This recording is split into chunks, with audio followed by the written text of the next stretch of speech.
A reading from the book of Exodus. Moses was tending the flock of his father-in-law Jethro, the priest of Midian. Leading the flock across the desert, he came to Horeb, the mountain of God. There an angel of the Lord appeared to him in fire flaming out of a bush. As he looked on, he was surprised to see that the bush, though on fire, was not consumed. So Moses decided, I must go over to look at this remarkable sight and see why the bush is not burned. When the Lord saw him coming over to look at it more closely, God called out to him from the bush, Moses, Moses. He answered, Here I am. God said, Come no nearer.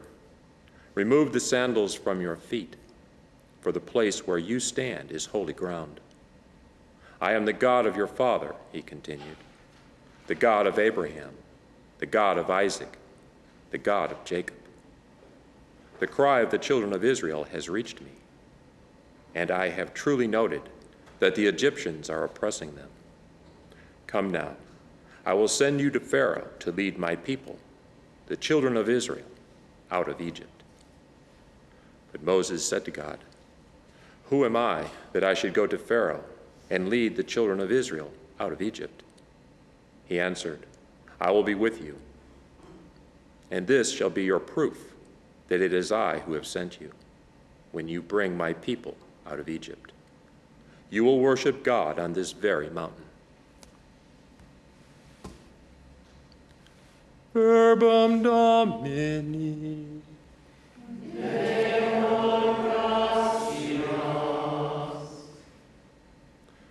The Lord is kind and merciful. The Lord is kind and merciful. Bless the Lord, O my soul, and all my being bless his holy name. Bless the Lord, O my soul, and forget not all his benefits. The Lord is kind and merciful. He pardons all your iniquities. He heals all your ills. He redeems your life from destruction. He crowns you with kindness and compassion. The Lord is kind and merciful. The Lord secures justice and the rights of all the oppressed. He has made known his ways to Moses and his deeds to the children of Israel. The Lord is kind and merciful.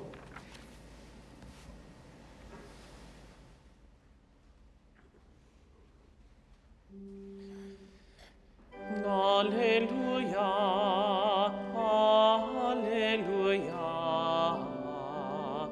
alleluia.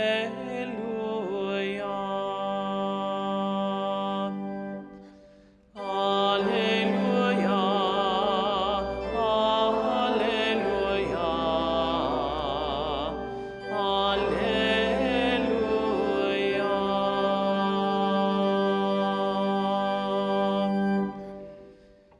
Blessed are you, Father, Lord of heaven and earth. You have revealed to little ones the mysteries of the kingdom. Alleluia, alleluia, alleluia.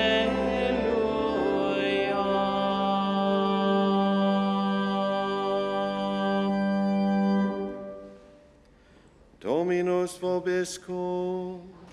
Et cum spiritu tuo. Lectio Sancti Evangelii secundum Matteum. Gloria tibi, Domine. At that time Jesus exclaimed, I give praise to you, Father, Lord of heaven and earth, for although you have hidden these things from the wise and the learned, you have revealed them to the childlike. Yes, Father, such has been your gracious will. All things have been handed over to me by my Father. No one knows the Son except the Father, and no one knows the Father except the Son, and anyone to whom the Son wishes to reveal him. Verbum Domini. Laus tibi, Christe.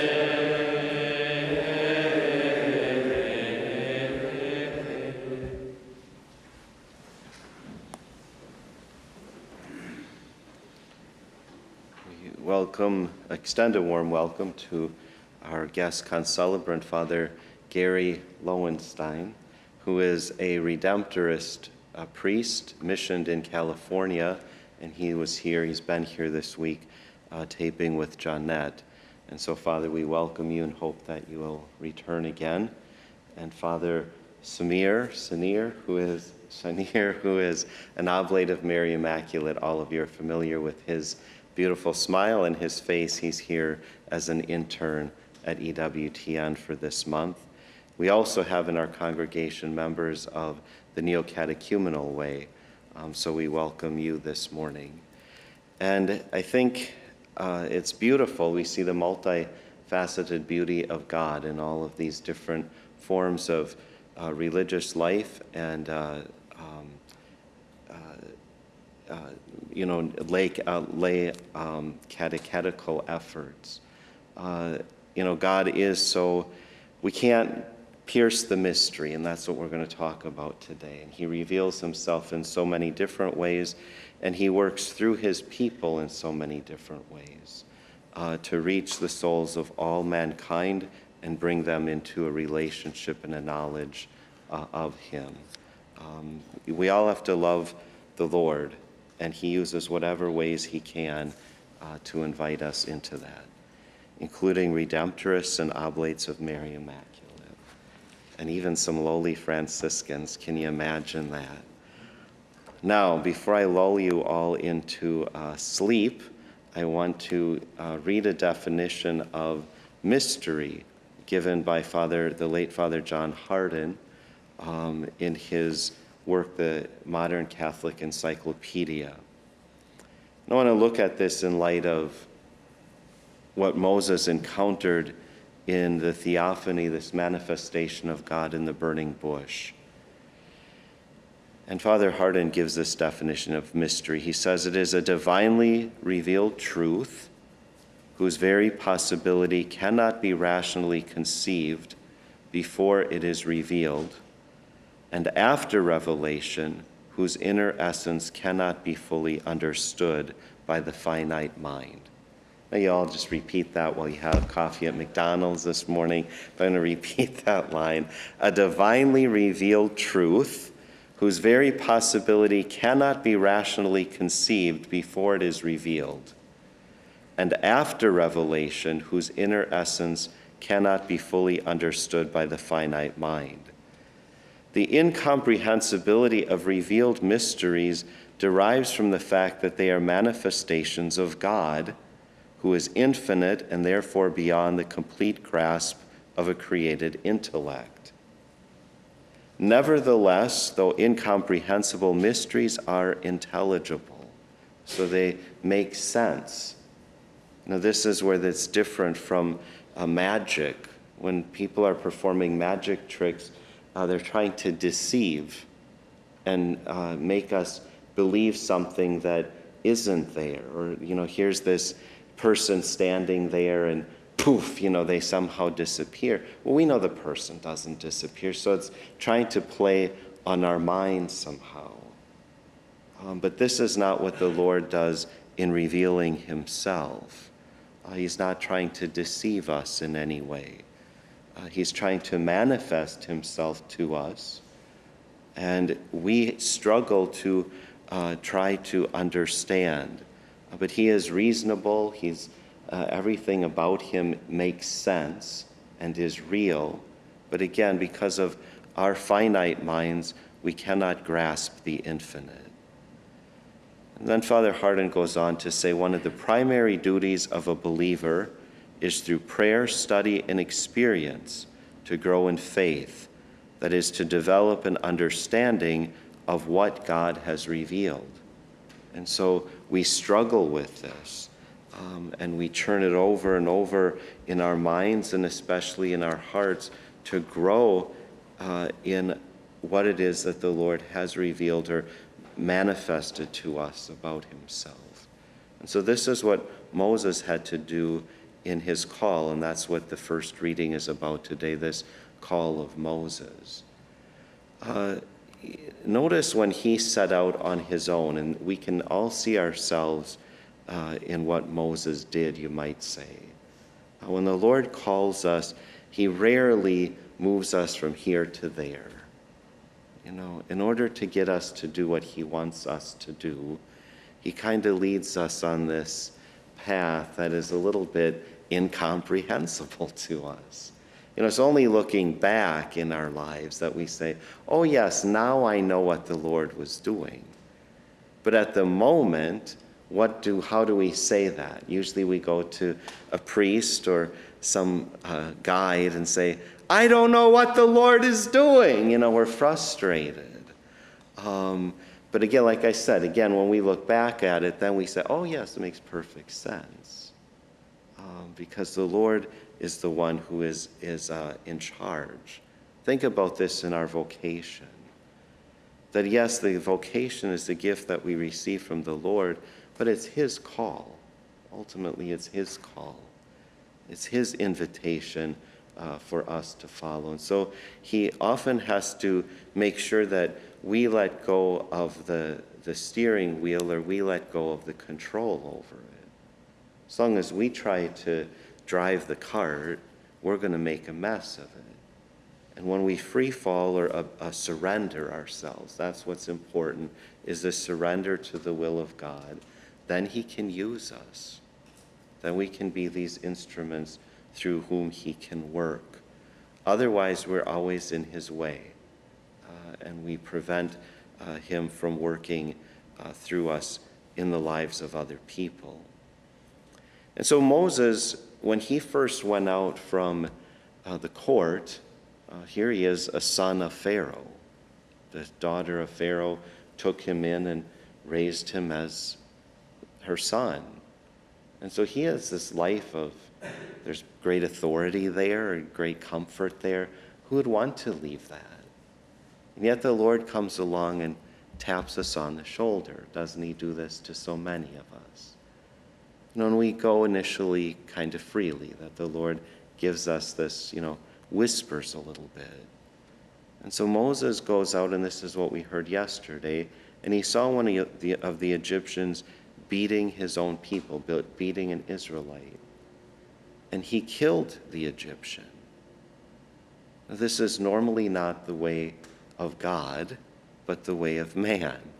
And so Moses did kind of what we would do on inclination. You're beating this person, this is unjust, I'll kill you. Then he goes out the next day and he sees two Israelites who are arguing with each other.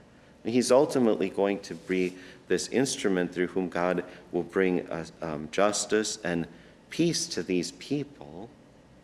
And so he's already trying to do this without knowing necessarily what it is. He's going to bring this peace among the people by his own authority. And so he feels this inclination, but again, he acts from his human power, his human strength. And so he tries to tell them, stop arguing with each other. And when they look at him, they just see this man. And what's the response? Are you going to kill us like you did the Egyptian? Moses, terrified, knowing that his head will be taken for what he did. If these Israelites know, the Egyptians will soon find out. And he goes off to the desert. And this is where we hear this account of him then helping with the water for these young women. And Jethro says, what are you leaving him out there for? Bring him in. And he ends up marrying one of Jethro's daughters. And he's out there, we're told, for 40 years. Why did the Lord lead him out there? If he's supposed to lead the people out of bondage in Egypt, what in the world is the Lord doing leading him out here? What was Moses doing as we look at him this morning at the beginning of this passage? Leading the flock across the desert, he came to Horeb, the mountain of God. Moses was not a shepherd when he was in Egypt, but the Lord was making him a shepherd and teaching him all that goes along with this trade, you might say, or this life, this way of life. This is what he's going to have to do with the people. He's going to have to guide them like sheep. He's going to have this sense of safeguarding them and also not growing weary of them. Try to take care of a group of any animals. They will try your patience and they will make you very weary. And so the Lord does this on purpose to say, yeah, okay, that's animals. Wait till I put you over people, And Moses didn't guide the people of God from his human experience in the court of Pharaoh. He didn't guide them or rule over them like Pharaoh did. Rather, he guided them and took care of them like a shepherd takes care of his flock. And so the Lord led Moses out to prepare him for this mission. And in doing that, again, think of this in your own lives. Again, we look at the Lord and say, you make absolutely no sense what you're doing. Why am I seemingly, from a human perspective, wasting my time? I know in the discernment of my own vocation, I felt called by the Lord from a very young age to serve him in the priesthood. But then when I got to be of the age to start responding to that call, the Lord seemingly turned out the lights. I would go and pray and, Lord, are you there? And all of a sudden this experiential encounter with the Lord was gone. And he was inviting me to seek after him. And then I ended up in dropping out of college for a while. I ended up working at a place. I remember the first day I walked into this warehouse, it looked like a concentration camp. And I looked around, I thought, there's no way that I can ever stay here. I'm going to answer the Lord's call tomorrow. And I was there for a good while. And the small group of people there had a tremendous influence on me and my response to the Lord, just by their encouragement and just by their witness of living their own life and their fidelity in their families and their marriages. And I was in the concentration camp for much longer than I anticipated. But when I left there, and it wasn't such a horrible place, when I left there, then I knew that it was the Lord's call. And it was his mission and not mine.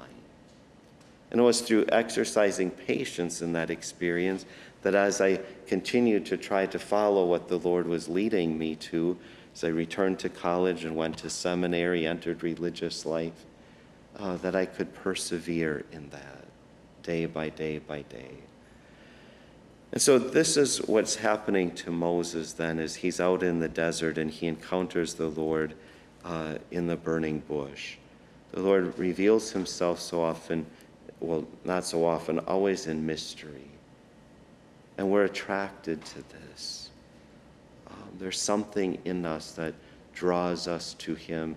And as Father Hardin points out, that then it is through prayer, study, and life experience that we are to make this effort to come to understand what it is that the Lord is revealing to us. And then we embark upon his mission. And so as Moses grappled with this encounter with God, realizing he's standing in his presence, how often today young people and ourselves, we discover what the Lord has in mind for us by coming into the Lord's presence, in his real presence in the Holy Eucharist. That we come before this mystery, which seems incomprehensible to our minds, to our finite minds. And yet we stand in his presence knowing that the Lord is here. And we're attracted to his presence here. And we come before him in the way that Moses did. So often people will remove their sandals or their shoes in the chapel, not just because they're warm, but with a sense of reverence. We come and prostrate ourselves. This is what Moses did, that he prostrates himself before this manifestation of the Lord. And as the Lord speaks to him, he knows he's in the presence of God. So the Lord speaks to him and tells him what it is that he is supposed to do and how he is to identify the Lord to the Israelite people. And so he already, as he's sending Moses forth, the people are going to ask him, why should we listen to you? Who are you? And Moses is going to tell them what the Lord said. I'm not coming by my own human authority, but I'm coming at the command of God, who is the God of Abraham, Isaac, and Jacob. And the people heed him. And then he goes to Pharaoh and does allows the Lord to use him to do all of these plagues and these mysterious things that are beyond human power. And so again, Moses then is this instrument of God in the life of his people and also in the life of the Egyptians. And he becomes this instrument, saying, this is not by my design, but by the Lord's design. It's because of that encounter that he's had, this theophany that he's had, the manifestation of God in the burning bush.